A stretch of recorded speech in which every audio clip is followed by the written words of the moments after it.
Yes, we all want to succeed. Yes, Adam Smith is correct that people at the end of the day pursue money and greed. But if you really want to rally the troops, if you really want to make a change, it starts from the spirit. It starts from liberal arts. It starts from the why. Why am I doing what I'm doing? Welcome to 20-Minute Leaders. Just sit back, relax, and learn from the leaders of today. It's a journey. Each one is different, unique, inspiring. Let's get started. This episode is powered by J Ventures, a community-driven VC fund in Silicon Valley, in partnership with Leumi Tech, sponsored by Hippo Insurance, Opwest Labs, Turing, Hillel at Stanford, Leap, and in media partnership with CTech. We are in the Aleph offices in Tel Aviv, and I'm joined today by Michael Eisenberg, an equal partner at Aleph, an early-stage venture capital fund with over $500 million under management. Aleph focuses on partnering with great Israeli entrepreneurs to build large, meaningful companies and impactful global brands. Since its founding in 2013, Aleph has invested in more than 40 companies, including Melio, Lemonade, Bring, JoyTunes, Healthy.io, and XR. Meet Michael. Michael Eisenberg, how you doing? Good, how are you? I would hit you with this hand, but I just got my cast and pin out. Well, thank you for treating me here at the Aleph offices. This is just beautiful. I've been here about 6 or 7 years ago with Ron, and I'm friends with Ed, and now I'm friends with you, so thank you for inviting me. And I'm excited to talk to you about your amazing career, both with Benchmark and with Aleph, as an amazing investor and thinker. But you're not just an investor, you're a father of 6. No, I'm a father of 8, actually. You're a father of 8? Yeah. We have to change the LinkedIn summary. The blog wasn't scalable. The blog title wasn't scalable. I have to start by asking, how do you get everything done? How do you think through your sort of life or your day-to-day? Because you do so much. I've said this before. I don't believe in this elusive notion of work-life balance. I think it's a false promise we make to people. Nothing is ever in balance, neither in life nor in the world. We live in a constant state of imbalance or are out of balance. And so I think what we all actually strive to do is we try to be the best in our family life, which is the most important. Obviously, we try to be, the best in our professional life. Hopefully, we try to be the best in our charitable, philanthropic life, and we try to merge all those. They're not separate islands. We try to merge them. So something always has to give. And I say to my kids all the time, there can only be one thing at the top of your priority list at any given time, and you got to give your time to that. And so that's what you do. So how do I get things done? I don't know. But I give you the most important secret to all that is I married really well. My wife's amazing, and that's how I get a lot done. Now, do you still live in Jerusalem, right? I do. I live in Jerusalem. We're in Rothschild, in Tel Aviv. You have 8 children. You're sitting on the boards of some of the most incredible companies in the world. And so something doesn't add up. I understand this idea of balance, but it's still, then how do you decide what do you do?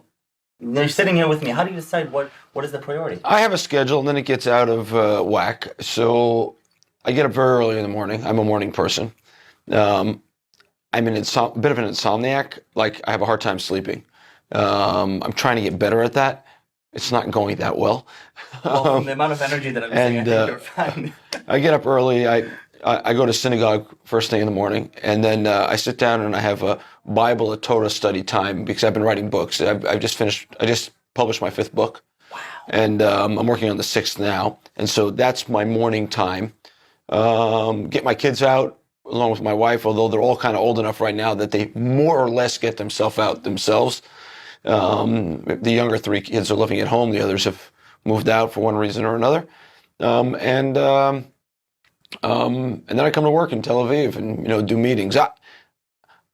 I learn by meeting people and by doing. I read a fair amount, but I learn more by meeting people and speaking to interesting people like you. That's how I learn. So the more meetings, the better. So you've been an internet investor since 95. Since the dawn of the internet. Yeah. But I was planning on going that direction. But first, I have to talk about Judaism and values and waking up every morning. With the tight schedule, with 8 kids, with all these investments, you still find time for the things that you're passionate about and you believe in. Does that conflict in any way?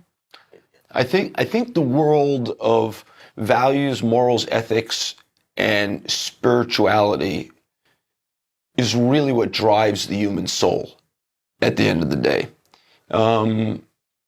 Yes, we all want to succeed. Yes, Adam Smith is correct that people at the end of the day pursue money and greed. But if you really want to rally the troops, if you really want to make a change, it starts from the spirit. It starts from liberal arts. It starts from the why. Why am I doing what I'm doing? And the why I'm doing what I'm doing goes back to a few things. One very important one is a conversation I had. I was in like a press conference with a rabbi many years ago. And what's funny is my wife would tell you, I'm not that into rabbis, but he was a special man. And I once asked him if I decided to move to Israel, and I wasn't planning on it at the time. I was 19, right before my 20th birthday.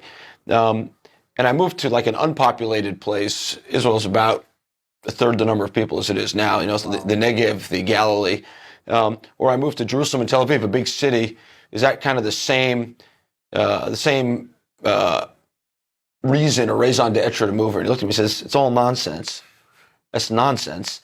You need to move to Israel and build a factory that will employ 10,000 people to earn an honest and decent living. And I said, whoa. That is a spiritual reason for economic development. Yeah. People need to earn an honest and decent living. And at that moment, I decided to move to Israel. And I would create 10,000 jobs.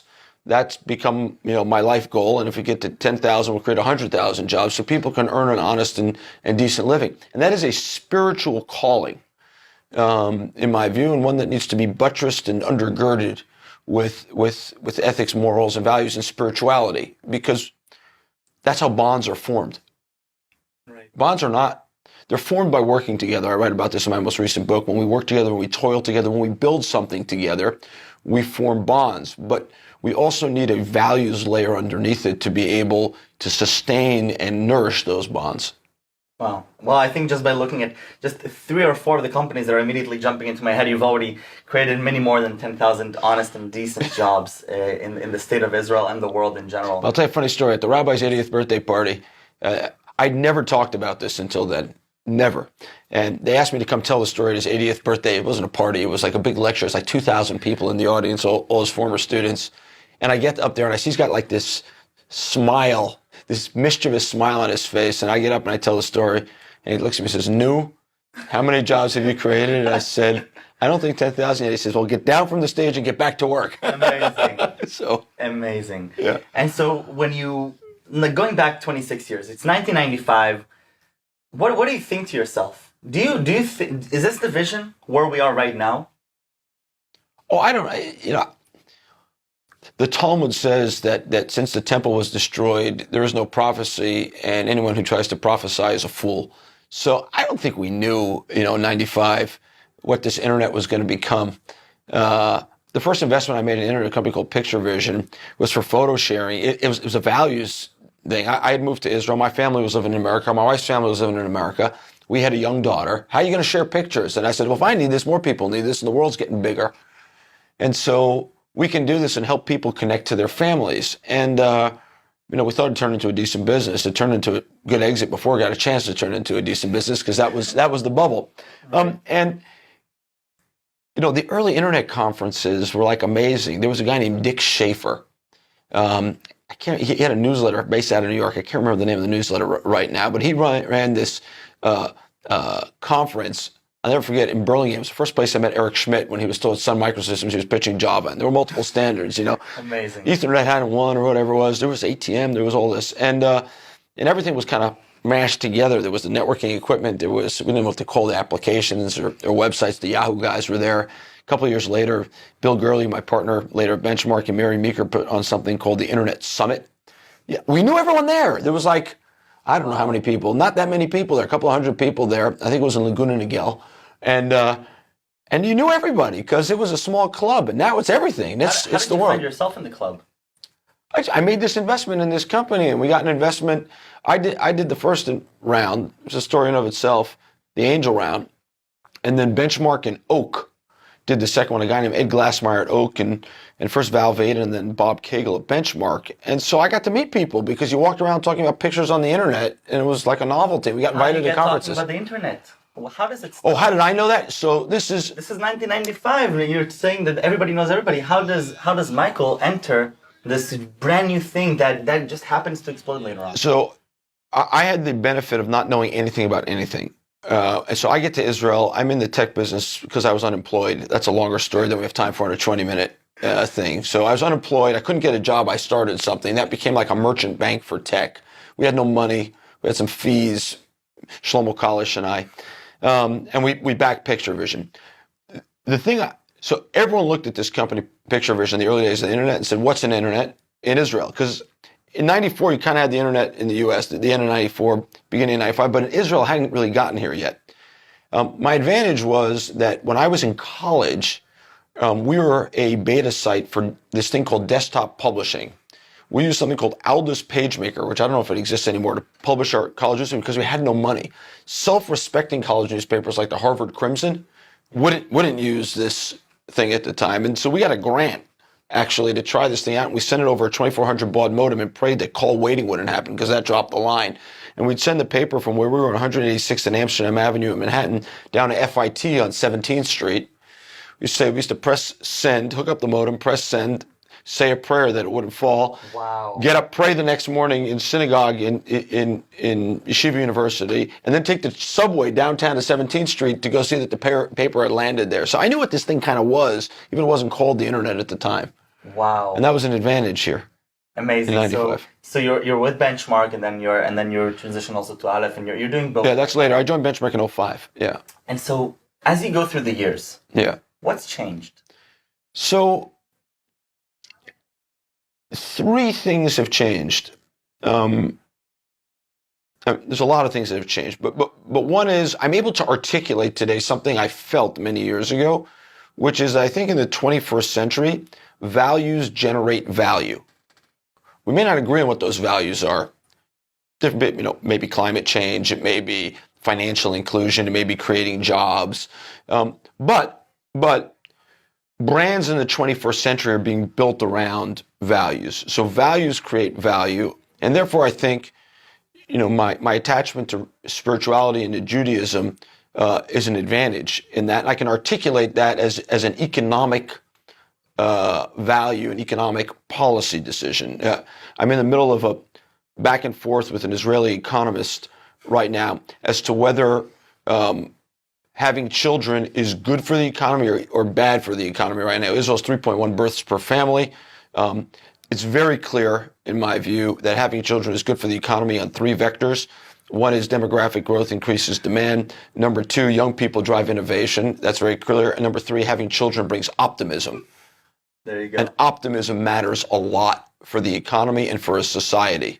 I'll argue that part of what's going on in the Western world right now is the decline in birth rate. It's not just harming the economy, it's harming optimism about the future. What's amazing to me as I'm hearing you is that, these are words that are not being said, I don't think by economists or by critical thinkers about whether one thing is good or not. You're talking about an intrinsic value and, sort of a morphic idea, a theoretical idea of optimism, right? It's not theoretical at all. I mean, many economists like Kahneman have proven it. I don't think it's an accident, by the way, that Kahneman studied in the yeshiva when he was younger and came to this point of view about the psychological impacts on economic decisions. And so I'll say something a bit harsh right now, which is economists don't have skin in the game, investors do. And so I'm judged by my outcomes. And if I'm wrong, I'm out of business. And so I need to bet on that innovation and that trend. So that's you asked me what changed. So that's one thing that's changed. The second thing that's changed is I know a lot more people now than I did then. And I know that the most important thing in your career is your network, not your knowledge. You can learn lots of things. At Benchmark, they're saying, well, learn-it-alls, not know-it-alls. But being a mensch, treating people right, and building a reciprocal network of I'll help you if you help me, is the most valuable thing you can do early in your career. What is being a mensch in the tech industry for you? What does that mean? The tech industry is super competitive, and you need to, on everything, for talent, for ideas, etc. I think one is you need to draw lines on what you're going to do, but more importantly than that, far more importantly, is what will you do for somebody else? one of the things that most inspired me is we had a company here called Gigia that was attacked by the Free Syrian Army, a group of hackers. And we had a kind of competitor in Israel. They sent their guys who came out of the same army unit that you did to go help us defend ourselves against the attackers. That to me is amazing. That's a values-based system that's got strong roots. And so I think just turning up for people and building relationships is part of being a mentor. Professor Rosabeth Kanter at Harvard, who's a professor of leadership, says, I think accurately, that kind of the first thing for leadership is turning up. And so many people don't turn up. It's easy to turn up on Twitter and write 240 characters. It's difficult to turn up in person. Yeah. And so I think so network really matters. And I know that in retrospect. I think the third thing that's changed for me, and this is, I guess, a privilege at this point, is I turned 50 this last week, and I really, for the last bunch of years, have decided I really only want to work with people I want to work with. Yeah. And so, there could be the best idea in the world. If we're not going to enjoy talking and not going to have a dialogue, just not interested. And I'm sure there are a lot of great companies that will be built with people who I prefer not to hang out with, and that's totally cool. I'll stand by. I'll take a walk. I'll take a ball. It's fine. I don't have an anti-portfolio because I don't think about that. Right. I'm sure I miss a ton. Yeah. So what I'm hearing, between the lines here, it all comes back to values. It comes back to this idea of why are we doing what we're doing, and it doesn't matter whether it's an investor, it's an entrepreneur, or whether it's in a garbage truck. It's the same idea that we're at the end. There's a hierarchy of needs, and there's a value system where camaraderie and the soul matters. Soul matters. You need a brain. It's the most powerful organ in the body, but the soul matters, and everybody has a soul. Otherwise, people wouldn't be offended. Right. That's right. What have you learned about through the entrepreneurs that you've worked with? You've worked with both, early, very young entrepreneurs, with serial entrepreneurs. You've seen them grow and running businesses, employing thousands of people. Yeah. Why matters, Simon Sinek says this, why matters more than what? Why are we doing this? You can get people to do extreme things if you explain to them why. And in today's environment, where engineers are the scarce resource, they want to work on hard, impactful problems. Yeah. And so why matters a lot. That's also a shift that's been happening. No question. No question. It's accelerating, in my view. Yeah. So that's in my view super important. Now, when I walk in, and I immediately as I walk through the door, now if I see you. By the way, walking through the door, like our motto is exactly that: different is better than better, right? Which is we try to do things differently here. Right. Yeah. I'm walking and I'm seeing you stand on the right. Yeah. Bright pink shirt. Yeah. In a cubicle, not in a big. No, I'm not in a cubicle. We're in an open space here with everyone. In an open space, right? Yeah. A cubicle, for a young person, cubicle. I don't even think about even the cubes. I think of it as a. For me, cubicle is Dilbert. I don't do that. I don't think I've even seen that in the real world. Yeah. But I'm walking in here, and I'm trying to think. There's something in the energy here that's different. There's something in I don't know what it is. When you created Aleph, and you're thinking through Aleph's vision, and you've been here for quite some time. Yeah. What is Aleph? So last night we had a goodbye party for our office manager who's been with us almost a decade. Wow. And her name is Einav, and she's the heart and soul of Aleph. And we call her the Chief Happiness Officer at Aleph. And she's been with me since before Aleph started. Now here's an amazing thing. All the Aleph employees since the beginning of Aleph turned up last night for Einav. Really? And so when we started Aleph, what we talked about, Ed and I, is we wanted to create a family, not just a venture firm. And so families have certain values. One is you stand up for people and you prefer their interests over your own. So we have a number of Aleph employees who have gone on to our portfolio companies, who have gone on to better and bigger careers, and we've supported them in that in a pretty meaningful way. Number two, you turn up for people personally, not just professionally. So the lines here between professional and personal are more blurred than what I think the Western bon ton would like you to have. And I think that's very Israeli, by the way, which is, and so, we turn up for people's happy occasions and their sad occasions, and if they need family, and, we're the family. And so that's super important to us. And three, since day one, Ed and I decided now our other partners, Aaron, Yael, Tomer, that we were going to invest in the broader ecosystem. And even if it wasn't an Aleph company, we were going to make this ecosystem bigger on the notion from an investment perspective that a rising tide lifts all boats, on a values perspective that the robustness of this ecosystem as a whole in our small country matters a lot. And so we've given out free content, free seminars. We make a lot of our stuff available to people outside of our portfolio. And so that's been a huge value, and our team is motivated by that. And I think our team, if you ask them, thinks they're on a mission to, make Israel and the Israeli tech ecosystem unbelievably powerful and successful. We're talking about a bigger picture here. Yes, it's all about bigger pictures. This is the why. Why are we doing this? Well, we do this to make money for our LPs. That's our fiduciary duty. But we have a human duty, a national duty, a brotherhood duty to help other people. And that's a duty. It's not a right. It's a duty. We talk a lot more here about duties and responsibilities than we do rights. I'm not a giant believer in rights. I don't think rights come without responsibilities. Michael, there's 10 more questions that I'm just beginning to think about, but it's 20 minutes, and I know how busy you are, and I have to get back to you. To making the country better and the world better, but I do have three... And my portfolio companies, yeah. Yes, I have three fun questions. Yeah. How about you?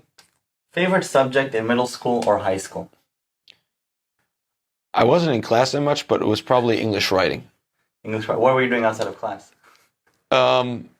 I was doing a lot of Jewish outreach across the United States, and I particularly worked with developmentally disabled. At the time, before they got the definition right, they were called mentally handicapped kids, and I did that up and down the East Coast to start, and then in kind of the middle of the country, Detroit, Cleveland, Columbus, and then in the South, Miami, Atlanta, Savannah, and places like that. So I was out a lot.